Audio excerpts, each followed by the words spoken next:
message d'aujourd'hui s'intitule simplement opportunité. Opportunité. Le Dieu de la surindépité est aussi le Dieu de l'opportunité. Et dans la vie, Dieu va nous donner des opportunités. Chacun d'entre nous va avoir l'opportunité de devenir ce que Dieu voudrait qu'on soit. Il va nous donner l'opportunité d'apprendre des leçons que nous voulons apprendre. Il va nous donner l'opportunité de rencontrer les personnes qui nous relieront à notre destin. Et dans la vie, l'une des choses importantes que vous devez apprendre est de saisir les opportunités.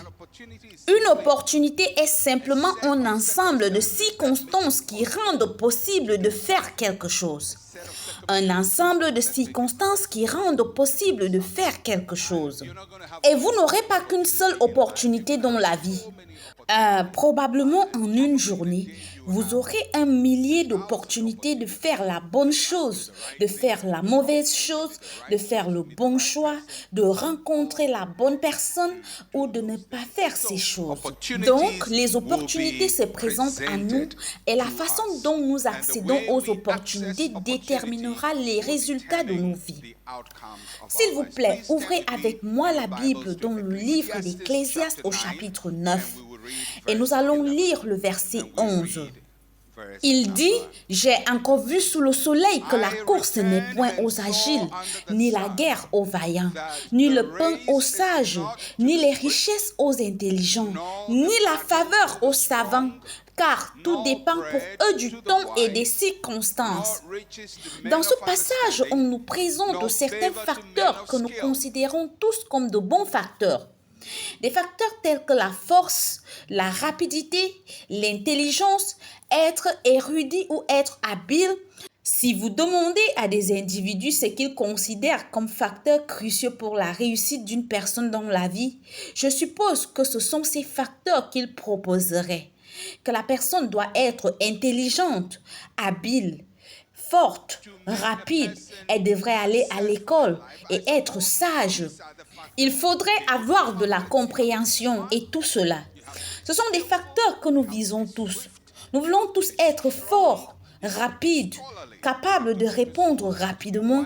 Nous voulons être érudits, avoir de la compréhension. Nous voulons être habiles. Et pour cela, nous faisons beaucoup. Nous allons à l'école, nous nous entraînons et nous nous préparons. Cependant, l'auteur de l'Ecclésiaste dit qu'aussi grands que soient tous ces facteurs, ils ne produisent pas toujours le résultat attendu. Il dit que la bataille ne va pas au fort, qu'il y a des gens forts qui perdent la bataille. Il y a des gens rapides qui perdent la course de la vie. Et nous savons que dans la vie, il y a des gens qui commencent la vie à la style étant premiers, ou préparatoires, et ainsi de suite, ils sont premiers de la classe. Ils sont rapides et ils sont en avance sur tout le monde. Puis, si vous prenez de leurs nouvelles 40 ans plus tard, parfois vous vous rendez compte que ça n'a pas marché. Alors, qu'est-ce qui n'a pas marché? Quelque chose s'est passé entre leur rapidité, leur érudition, leur intelligence et les résultats de leur vie. Il y en a certains qui sont très forts athlétiques. Quand ils sont encore jeunes, tout le monde les acclame. Probablement, ils sont plus grands footballeurs ou autres. Et nous pensons qu'ils vont réussir parce qu'ils sont populaires. Et puis, vous vous rendez compte, 30 ans plus tard, que ça n'a pas marché. Ça n'a vraiment pas marché. Alors, qu'est-ce qui s'est passé? Donc, l'Ecclésiaste nous donne un indice et il dit que tout dépend pour eux du temps et des circonstances. En d'autres termes, tout dépendra du temps et des circonstances pour les forts, les rapides, les sages et les intelligents et autres. Cela signifie autrement que la façon dont vous vous appropriez le temps et les circonstances déterminera si les avantages que vous avez dans la vie fonctionnent à votre avantage. Finalement, le mot circonstance est un mot troublant. Et j'ai juste de vous donner une toute petite clarification sur ce mot. Dans d'autres traductions, il a été défini comme étant opportunité, en tant qu'opportunité. C'est une occurrence dans la vie. Nous ne la contrôlons pas. C'est une situation où vous ne contrôlez pas ce qui va vous arriver. Quelque chose que vous n'avez pas planifié va vous frapper dans la vie. Et que vous soyez fort, rapide, sage, quoi que tu sois, quand ces choses vous frappent, vous devez apprendre à bien répondre. Parce que si vous ne le faites pas, tout ce que vous avez, vos compétences, votre force et tout ce que vous avez comme avantage ne fonctionnera pas en votre faveur. Donc, il y a deux pensées que vous obtenez de ce verset de l'Ecclésiaste.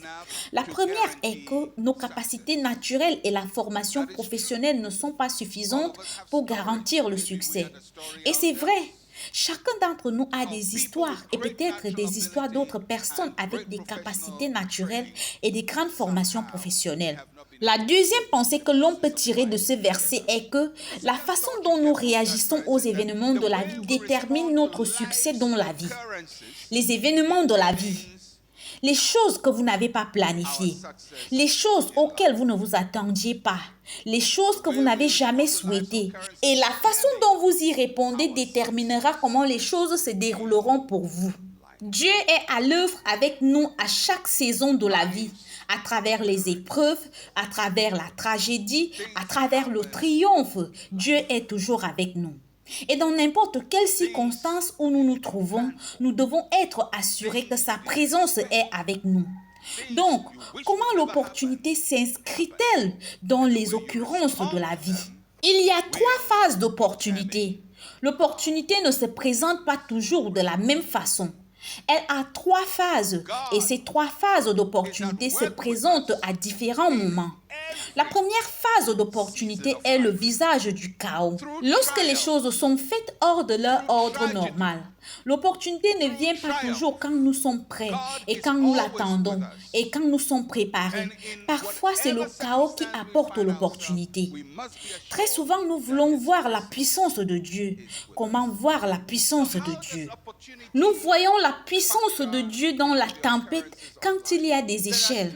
L'apôtre Pierre a appris que quand lui et ses amis et collègues étaient dans le bateau était ballotté par la tempête. Ils pensaient qu'ils allaient couler à travers l'horizon. Ils ont vu une figure sur l'eau qui s'approchait d'eux. Normalement, ils savaient que cette figure ne pouvait pas être une figure humaine parce que ce n'était pas possible qu'un être humain marche singulièrement sur l'eau. Ainsi, leur première idée était que c'était un fantôme. Et puis, au fur et à mesure que la silhouette se rapprochait, la silhouette parlait. Ce n'est pas le genre de choses que l'on veut entendre quand on pense que quelque chose est un fantôme. On voudrait qu'elle reste silencieuse. Mais cette silhouette parlait et disait « C'est moi, n'ayez pas peur ». Alors, ils ont reconnu que c'était Jésus. Il y a une tempête, ils sont sur le point de mourir, le bateau est en train de couler. Pierre a vu une opportunité. Il a dit, Seigneur, si c'est toi, permets-moi de venir à toi. Et Jésus a dit, viens. Pierre a marché sur l'eau. Tu veux avoir l'opportunité de marcher sur l'eau. Veux-tu expérimenter la puissance de Dieu? Veux-tu avoir un témoignage cette année? Il y aura des épreuves. Les opportunités se présentent parfois sous forme de chaos. Quand tout est désorganisé autour de vous, les choses qui sont normales sont détraquées. Quelque chose dont vous dépendiez a disparu en ce moment-là. Vous avez l'opportunité de voir la puissance de Dieu à l'œuvre dans votre vie. L'opportunité. La première phase de l'opportunité est le chaos. Alors, quand les choses deviennent chaotiques, ne désespérez pas, parce que l'opportunité frappe à votre porte. La deuxième phase de l'opportunité est le défi. Le défi, c'est quand vous êtes sévèrement testé pour produire des résultats. Et vous vous sentez étiré, vous sentez que votre capacité est trop demandée de cela, c'est l'opportunité. Combien d'entre vous souhaitent devenir de grandes personnes? Vous voulez devenir grand dans votre pays. Vous voulez par exemple qu'on se souvienne de vous comme celui qui a sauvé le pays. Waouh! Les livres d'histoire parleront de vous et diront qu'un tel en telle année avait sauvé ou délivré le pays. Mais comment vas-tu faire pour y arriver? Tu auras une opportunité. Il y a une dame dans la Bible qui a eu une opportunité. Son peuple allait être détruit. Le nom de la dame est Esther. Mais elle avait une vie très confortable parce qu'elle était dans le palais en tant que reine du roi. Et son peuple était des serviteurs dans le royaume. Et ils allaient être éliminés, décimés. Elle pensait qu'elle était à l'aise jusqu'à ce qu'elle soit mise au défi. Va dire au roi ce qui se passe pour que nous soyons libres. Et elle dit que ça ne se passe pas comme ça, car si tu pars sans invitation, tu meurs. Le deuxième mot qui lui parvint est: ne pense même pas que tu seras épargné. Si tu ne pars pas, la destruction viendra et tu en feras partie aussi. Ou si Dieu sauve, toi tu n'en profiteras jamais. Alors elle dit au peuple: j'irai, je ferai ce qui est dangereux de faire. Et si je péris, je péris. Et elle est devenue une rédemptrice de la nation. Le défi, le népotisme, la corruption dans ton service. Si tu défends le droit, tu seras renvoyé. Si tu restes ferme, tu perdras ton pain quotidien. Mais tu dis que je voudrais devenir grand. Eh bien, c'est une grande opportunité pour toi de dire aux gens: non, je ne prendrai pas ce pot de vin. Si je péris, je péris. Ton désir d'être une grande personne ne viendra pas à toi déjà préparé. Il viendra à travers une opportunité, un défi. Je veux dire que si vous voulez laisser une trace dans votre vie, si vous voulez qu'on se souvienne de vous pour quelque chose, oh oui, alors vous devez être prêt à relever des défis. Les opportunités se présentent sous la forme des défis. Tous les grands personnages que nous célébrons aujourd'hui, tout le monde parle de Nelson Mandela, le grand Nelson Mandela, et nous aimerions tous être Nelson Mandela. Je suis sûre que lorsque Nelson Mandela est sorti de prison il y a tant d'années avec Winnie Mandela qui lui tenait la main, beaucoup de femmes ont souhaité être cette femme. Mais il avait été en prison pendant 27 ans. Si vous voulez être à la place de cette femme, préparez-vous. On vous donnera cette opportunité, mais cela viendra avec 27 ans de prison ferme. Les grandes choses que nous désirons, les grandes portes seront ouvertes, mais elles ne sont pas toujours jolies. L'opportunité vient sous la forme du chaos. L'opportunité vient sous la forme d'un défi. Et l'opportunité numéro 3 vient sous la forme d'une vocation. Une vocation. Quand vous trouvez que la vie vous a préparé à jouer un rôle approprié. Ça, c'est l'opportunité que la plupart des gens connaissent. Quand vous êtes prêt pour quelque chose et cela vous arrive. Jésus a trouvé cette opportunité dans Luc chapitre 4 quand il est allé dans sa ville natale et est allé à la synagogue et ils lui ont donné le livre du rouleau. Il a ouvert ce livre dans le livre d'Isaïe et il a trouvé l'endroit où il est écrit: l'Esprit de Dieu est sur moi parce qu'il m'a oint et ainsi de suite. Et il a coté cette écriture. Il a fermé le rouleau et il a dit au peuple: aujourd'hui, l'écriture s'est accomplie à vos yeux ou à vos oreilles. Il s'est assis, c'est l'opportunité. Les gens ont entendu parler de lui. Les gens attendaient quelque chose de lui. Il avait été préparé pour cela. C'était sa mission et il s'y est engagé, c'est l'opportunité. L'opportunité reconnaît ta vocation à un moment de l'histoire. Quand tu sais que je suis venu dans le royaume en tant que tel ou pour telle chose. Mais l'opportunité, comme nous l'avons entendu, n'est pas toujours confortable. Et quand la porte de l'opportunité s'ouvre, nous devons être prêts à agir. Un leader chrétien très respecté et que je respecte beaucoup d'ailleurs, Leonard Ravenhill, grand revivaliste, a fait cette déclaration sur l'opportunité. Et voici ce qu'il a dit. L'opportunité d'une vie doit être saisie pendant la durée de cette opportunité. L'opportunité d'une vie doit être saisie au cours de la vie de cette opportunité. En d'autres termes, chaque opportunité a une durée de vie. Les opportunités ne sont pas permanentes, ce sont des portes. Elles s'ouvrent et elles se ferment. Et si vous n'y accédez pas au moment où elle est ouverte, vous ne l'aurez pas disponible quand elle sera fermée. Une opportunité d'une vie doit être saisie au cours de la vie de cette opportunité. Parce que les portes que Dieu ouvre pour nous ne resteront pas ouvertes en permanence. Qu'elles soient venues par le chaos, si Pierre n'avait pas mis ses pieds sur l'eau en ce moment-là, il n'aurait pas eu une deuxième chance de mettre ses pieds sur l'eau. Et nous n'aurions jamais su que Pierre pouvait marcher sur l'eau. Il a coulé plus tard, mais au moins il a marché. Il a saisi l'opportunité. Si Esther n'avait pas dit oui, si je péris, je péris, nous n'aurions jamais su ce que pouvait faire une femme pour sauver une nation. Elle a saisi l'opportunité au cours de la durée de vie de cette opportunité. Mes amis, Dieu va vous donner une opportunité. Elle peut venir sous la forme d'un chaos. Elle peut venir sous forme d'un défi. Elle peut venir sous forme de ta vocation. Mais quand cette porte s'ouvre, vous devez la saisir durant la vie de cette opportunité. Vous ne pouvez pas reporter l'opportunité. Vous ne pouvez pas la remettre à plus tard. Nous pouvons tous regarder en arrière dans nos vies et nous souvenir des opportunités manquées. Je pense que vous pouvez, je peux, les opportunités manquées. Il y a eu certaines fois, certaines personnes se sont présentées à vous et vous les avez maltraitées. Puis 20 ans plus tard, elles deviennent importantes. Et alors vous dites, waouh, si j'avais su qu'elles seraient comme ça, j'aurais dû mieux les traiter. Donc aujourd'hui, elles m'auraient traité mieux aussi. Mais vous avez manqué cette opportunité. Il y a des gens assis à côté de vous maintenant qui dans 10 ans seront très différents de ce que vous voyez. Vous n'avez aucune idée de ce que seront les gens. Il y a 10 ans, personne ne savait que Barack Obama serait président de l'Amérique. Il n'était personne en termes politiques.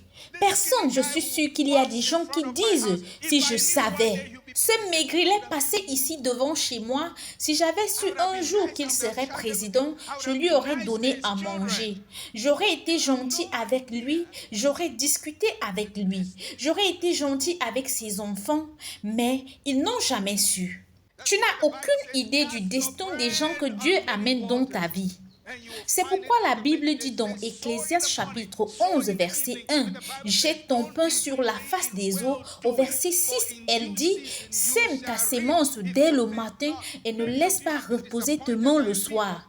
Dans Galates chapitre 6 verset 9, la Bible dit, « Ne nous lassons pas de faire le bien, car nous moissonnerons au temps convenable si nous ne relâchons pas ». Beaucoup d'entre vous ont été déçus par des gens, alors vous avez arrêté de faire le bien.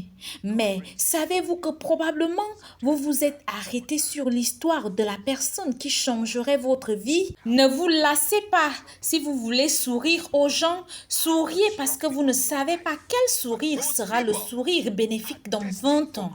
Vous ne pouvez pas traiter les gens comme les déchets et espérer que l'avenir vous sourira. Parce que l'opportunité d'une vie doit être saisie dans la durée de vie de cette opportunité. Dieu amène des gens dans votre vie parfois. Ce sont des orphelins ordinaires, des garçons qui n'ont pas d'argent, des gens gênants qui détruisent votre vie. Mais ces gens sont des tests pour la grandeur et Dieu les amène dans votre vie pour une courte durée. Et durant cette courte période, vous devez laisser une empreinte sur la vie de ces personnes parce qu'un jour, ils se souviendront de vous et un jour, ils raconteront votre histoire. Joseph était en prison. Il avait été faussement accusé. Ses rêves étaient brisés. Un jour, il se lève en prison. 2 hommes ont rêvé et ils étaient troublés. Si vous étiez une personne amère et cynique, vous auriez regardé ces gens et vous auriez dénigré leurs rêves parce que votre propre rêve ne s'est pas encore réalisé. Vous auriez dit, oh, oubliez les rêves, ils ne se réalisent jamais de toute façon. Vous auriez pu dire, je n'ai pas le temps pour les rêves. Personne ne m'a aidé, pourquoi devrais-je vous aider? Mais ces 2 personnes arrivent et Joseph n'a aucune idée des conséquences de ce qu'il allait faire ce matin-là. Il ne pouvait pas prédire parce que l'opportunité ne vous montre pas son résultat. Elle vous montre juste la porte et vous devez être audacieux pour franchir cette porte parce que vous n'avez aucune idée de ce qu'il y a derrière la porte. Joseph n'avait aucune idée, mais il a interprété un rêve pour un homme, un majordome, et le rêve s'est réalisé. Et il avait même oublié. 2 ans plus tard, on se souvient de lui, et cet acte singulier ce matin-là a favorisé la concrétisation du rêve qu'il avait fait il y avait des années et qu'il croyait abandonner. Un jour, il passe du statut d'esclave et de prisonnier à celui de premier ministre en 24 heures. Comment cela est-il arrivé un matin? Il a eu l'opportunité d'interpréter le rêve de quelqu'un. Parfois, vous travaillez dans un bureau et vous n'avez aucune idée de la lettre de qui vous avez signé et ce que serait cette personne. Quelqu'un vous apporte un dossier et vous n'avez aucune idée que cette personne sera probablement un jour l'homme le plus riche du pays. Vous n'avez aucune idée. Aujourd'hui, il est en difficulté et il dit « Monsieur, s'il vous plaît, aidez-moi ». Et vous lui dites « Je ne peux pas vous aider ». Il vous en supplie et tout le monde essaye de lui soutirer de l'argent. Mais finalement, vous lui dites « C'est bon, vous savez quoi? Je vais le faire pour vous. » Et vous lui dites « Tenez, prenez-le. » Vous avez sémé une graine, c'est une opportunité. Vous dites « Dieu, que quelqu'un me fasse du bien. » C'était une opportunité. Vous êtes en train de s'aimer une semence pour quelque chose que vous deviendrez dans le futur. Vous devez comprendre que l'opportunité ne vient pas habillée de beaux vêtements. L'opportunité vient parfois habillée de vêtements sales, mais vous devez reconnaître que c'est une opportunité. Et puisque vous ne pouvez pas dire laquelle est une opportunité et laquelle ne l'est pas, la Bible dit que jette ton pain sur la face des eaux. En d'autres termes, fais le bien tout le temps, sème une semence tout le temps. Sois gentil tout le temps, sois généreux tout le temps, parce que tu n'as aucune idée de ce qui va bien se passer pour toi. Beaucoup de résultats de nos vies sont déterminés par des choses simples que nous faisons au cours de la vie. Pas parce que tu es fort ou que tu es éduqué, ou que tu es allé à l'école ou que tu as des grands diplômes, mais parce qu'une toute petite chose que tu as faite a ouvert la porte, ou alors une toute petite chose que tu as faite l'a fermée. Il y a certaines personnes que vous offensez et elles reviennent dans 30 ans pour vous mordre. Et quand vous les insultiez, elles n'étaient rien, mais à un certain moment, elles sont devenues quelque chose. Quelqu'un demandera, pasteur, où est l'opportunité? Et moi, je vous répondrai, elle est là à côté de vous, sur le visage de la personne assise à côté de vous. Savez-vous ce qui se passera dans 5 ans? Savez-vous où elle sera? Savez-vous qui elle deviendra? Tu n'en as aucune idée. Un jour, cette personne sera peut-être celle qui parlera en ta faveur devant le roi. Un jour, cette personne sera peut-être celle qui te tiendra la main et te guidera. Un jour, cette personne sera peut-être celle qui viendra t'aider quand tu auras des problèmes. Un jour, cette personne sera peut-être le médecin qui te sauvera la vie. Tu n'en as aucune idée. C'est pourquoi dans la vie, comme nous ne pouvons pas prédire les résultats de ce que nous faisons, nous devons donner à chaque opportunité le meilleur de nous-mêmes. L'on ne peut pas dire à qui donner un bon traitement, l'on ne peut non plus dire à qui donner un mauvais traitement. Parce que dans la vie, celui qui est riche aujourd'hui sera pauvre demain. Celui qui est pauvre aujourd'hui sera riche demain. Il y a des opportunités juste là en face de toi. Demain, quand tu iras travailler, l'opportunité est là partout. Le client qui vient à toi, qui ne semble pas être impressionnant, vous n'avez aucune idée de qui il est parenté. Parce que tout le monde est parenté à quelqu'un. Et parfois, vous traitez bien quelqu'un, mais vous ne savez pas à qui il est parenté et où il ira raconter cette histoire. Il part de ta boutique et va dire à quelqu'un, « Oh, je suis allé à ce magasin et ces gens sont vraiment géniaux. » Et ça, c'est ton témoignage. C'est mieux que la publicité dans les journaux. C'est mieux que la publicité à la télévision ou à la radio. C'est mieux parce que cette personne peut parler pour vous à un endroit stratégique. C'est comme ça que le majordome a fait. Quel genre de situation ou de relations publiques aurait pu aider Joseph à bouger ou sortir de prison? Rien.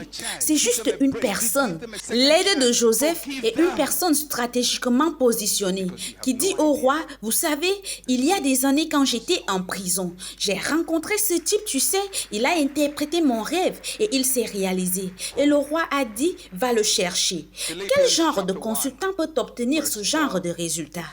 Tu peux payer des consultants très cher et ils ne t'obtiendront pas ce résultat.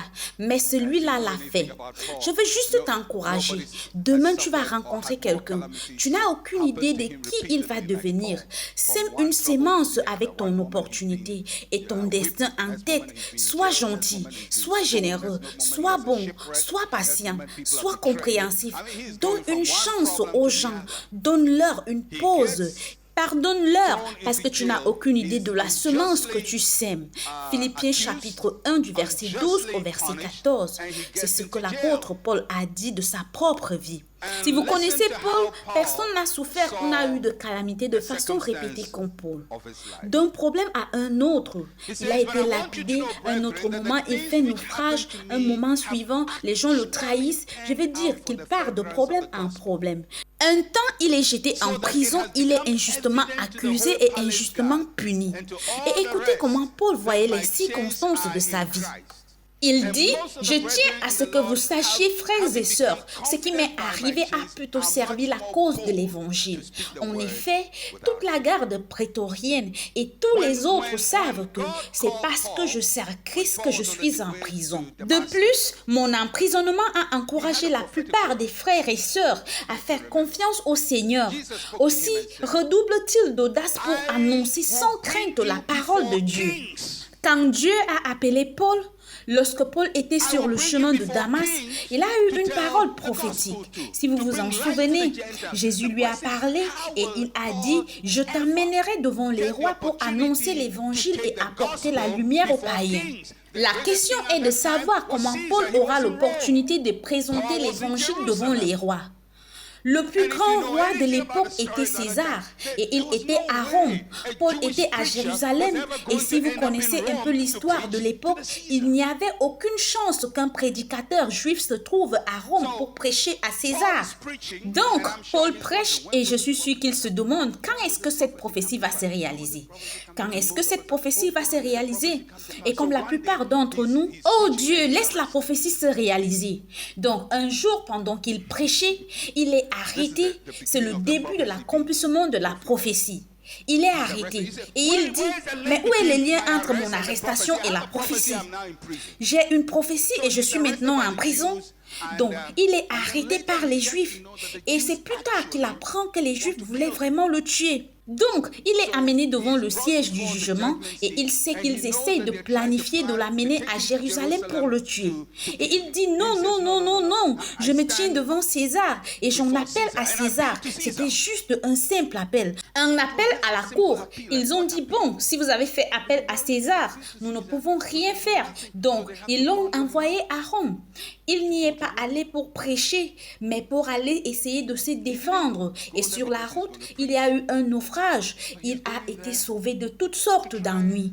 Mais il a fini par arriver à Rome. Il a été emprisonné à Rome. Et maintenant, il raconte aux chrétiens philippiens, il leur dit, toutes les choses qui me sont arrivées, mon arrestation, le fouet et toutes les accusations injustes ont tourné à mon avantage, parce qu'elles m'ont amené là où Dieu avait dit qu'il allait m'amener depuis le début. Mais regardez la voie que Dieu a utilisée.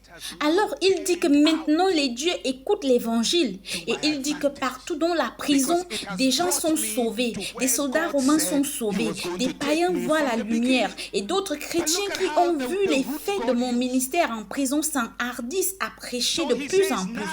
Finalement, Paul obtient son jour. Il arrive devant César et il lui prêche l'évangile.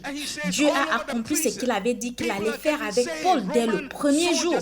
Je te conduirai devant les rois. Oui, il est venu devant la grande gouvernance, devant Félix, devant Festus, devant Hérode et devant César lui-même. Comment cela s'est-il passé? Ça ne s'est pas passé par de belles portes qui s'ouvrent diplomatiquement, passeport diplomatique. Non, non, non, non, non, non, non. C'est venu par le chaos. C'était une opportunité.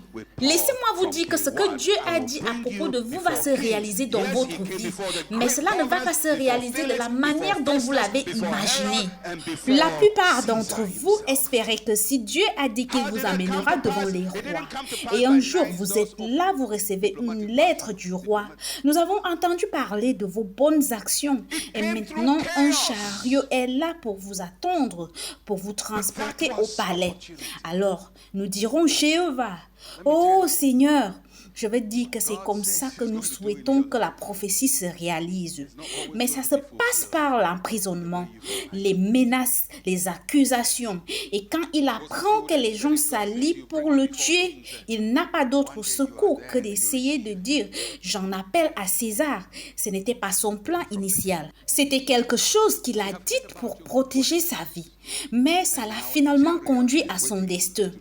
Les opportunités de Dieu passent parfois par la crise, par le chaos, par le défi, par le trouble, par la tragédie, par le test, par l'épreuve, par la peur, par le danger.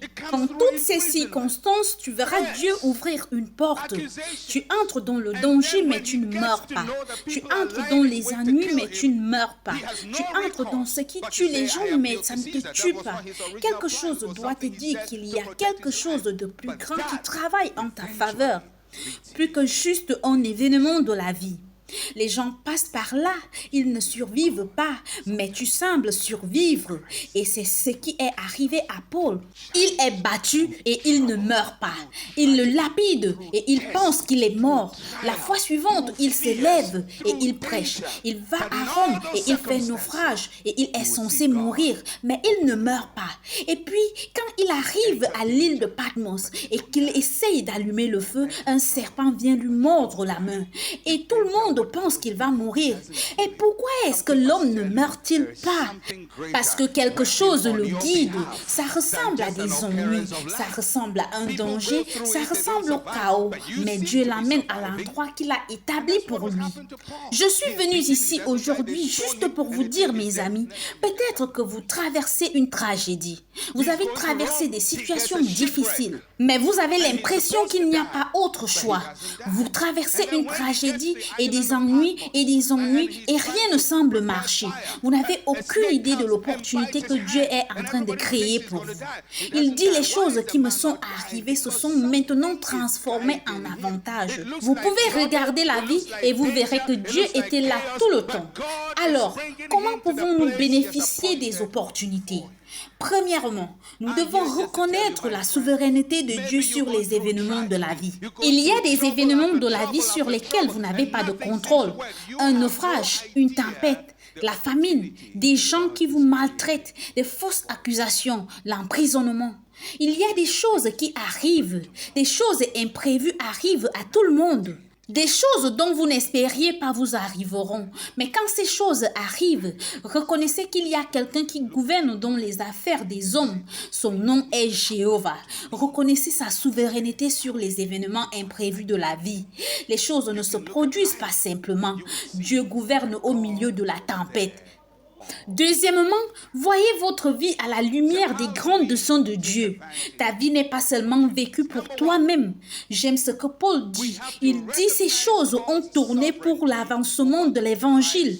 J'ai souffert, j'ai été jeté en prison, j'ai traversé un problème. Mais Paul dit, je vois un plus grand avantage. Le plus grand avantage est que l'évangile a été prêché. Des gens entendent la parole de Dieu et des gens ont été encouragés à prêcher la parole de Dieu. Demande-toi comment ton histoire s'inscrit dans le plus grand dessein de Dieu. Parfois, Dieu permet que votre histoire soit un encouragement pour quelqu'un d'autre. Il y a des gens qui lisent votre vie. Ils voient la façon dont tu gères tes problèmes. Ils voient la façon dont tu gères tes difficultés. Et en voyant ta vie, ils voient le Christ en toi. Et les gens sont conduits au Christ parce que le chrétien, l'enfant de Dieu, sait comment gérer les difficultés. Ta vie est un témoignage, un testament de quelqu'un qui a un but plus grand et qui voit sa vie non seulement à partir de ce qui lui arrive, mais aussi à partir du plus grand but de Dieu. Troisièmement, sois réceptif à toute nouvelle leçon que Dieu voudrait t'enseigner. Quand tu traverses des situations difficiles, des chaos, qu'est-ce que Dieu t'enseigne? Paul dit, je veux que vous sachiez, frères et sœurs, que ces choses qui m'arrivent ont en fait tourné en faveur de l'évangile. Ce que Paul dit, c'est que j'en suis venu à reconnaître que Dieu utilise des choses comme celle-ci pour faire avancer son dessein. L'évangile a été prêché. Y a-t-il une leçon à tirer de ce que vous traversez en ce moment? Quatrièmement, permettez à Dieu d'utiliser ce que vous traversez pour sa gloire. Tu dois dire, Seigneur, sois glorifié dans ce que je traverse, sois glorifié dans ma vie. Nous pouvons tous regarder en arrière et nous souvenir de certaines situations qui ont été les expériences les plus horribles de nos vies, mais que Dieu a transformées en bien. Voyez la situation dans son ensemble.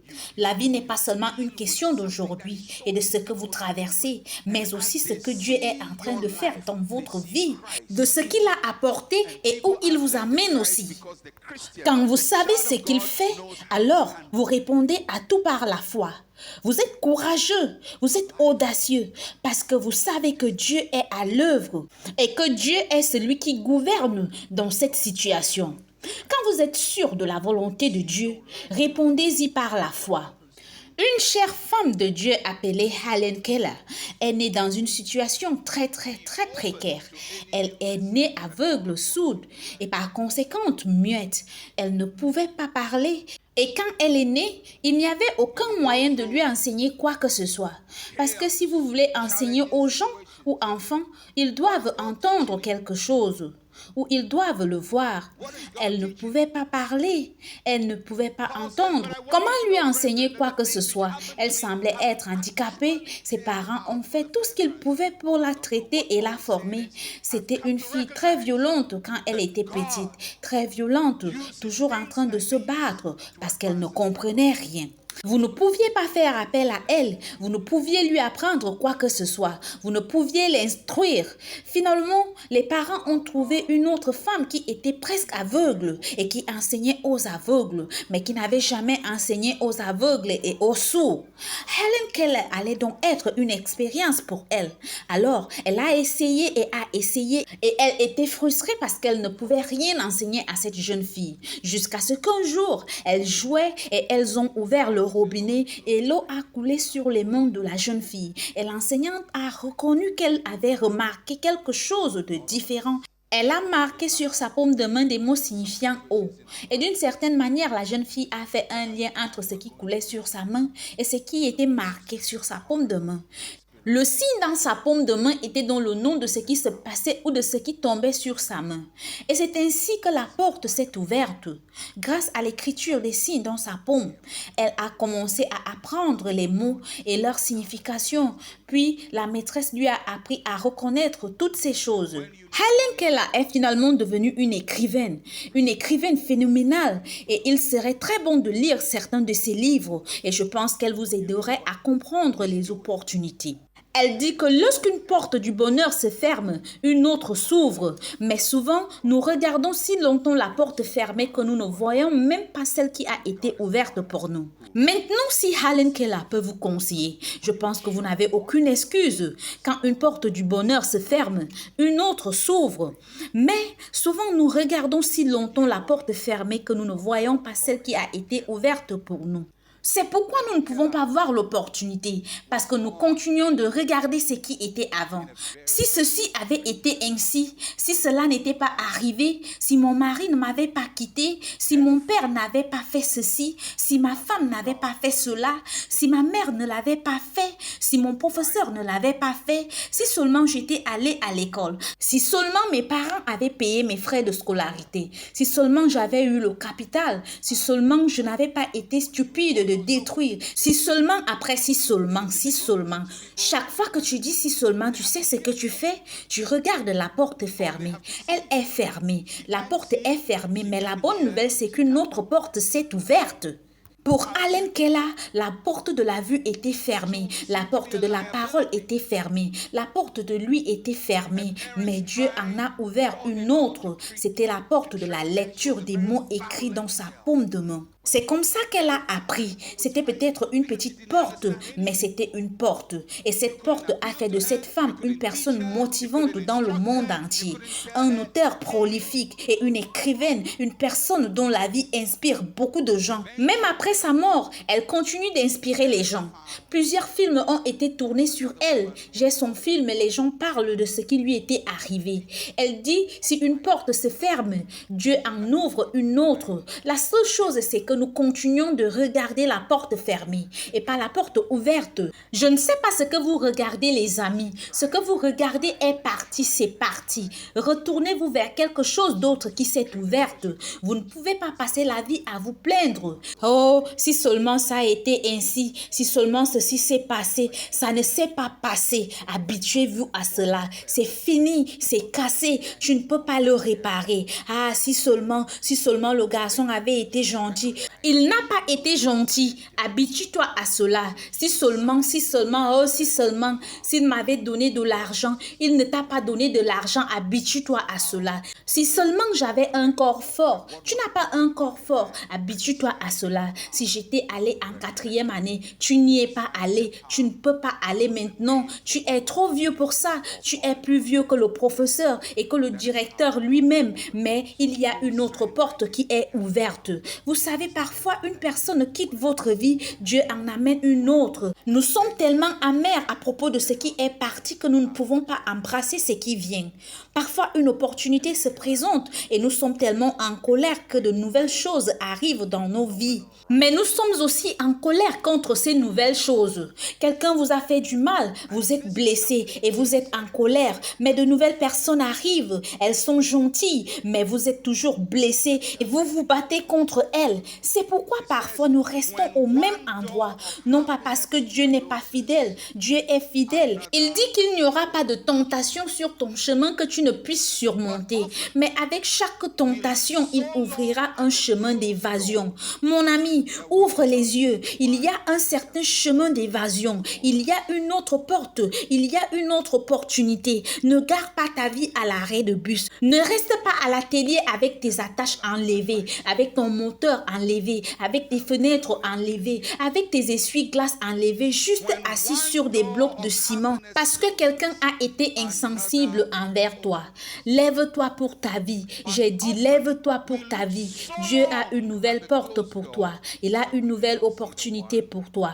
Les bontés de l'Éternel ne sont pas épuisées. Ses compassions ne sont pas à leur terme. Elles se renouvellent chaque matin. Sa fidélité est grande. Ce qu'il a fait hier, il peut le faire aujourd'hui. S'il prend un, il peut en ramener 10 sur ton chemin. Aucun être humain n'est indispensable. Ceux qui sont partis, laisse-les partir. Et il y a ceux qui arrivent, ne les laisse pas partir. Ceux qui partent, laisse-les partir. Et ceux qui viennent, laisse-les venir. Dieu ouvrira une porte.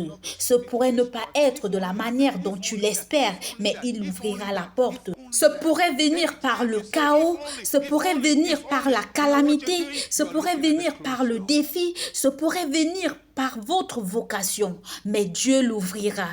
Dieu ouvrira une porte parce que la vie est pleine de tant de personnes, de bonnes personnes. Parfois l'intelligence, être allé à l'école, avoir une bonne mémoire, des diplômes, mais quelqu'un les a déçus et elles n'ont pas pu fermer la porte, elles n'ont pas pu laisser aller et elles sont coincées. Certaines sont en colère. Vous parlez aux gens, parfois aujourd'hui, elles parlent des choses qui ont eu lieu il y a 20 ans.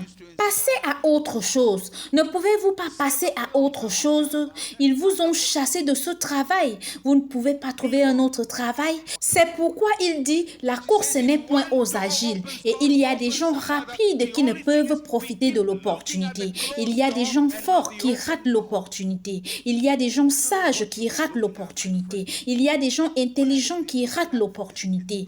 Mais toi, enfant de Dieu, prends en charge ta vie. Ouvre les yeux et profite de la nouvelle opportunité.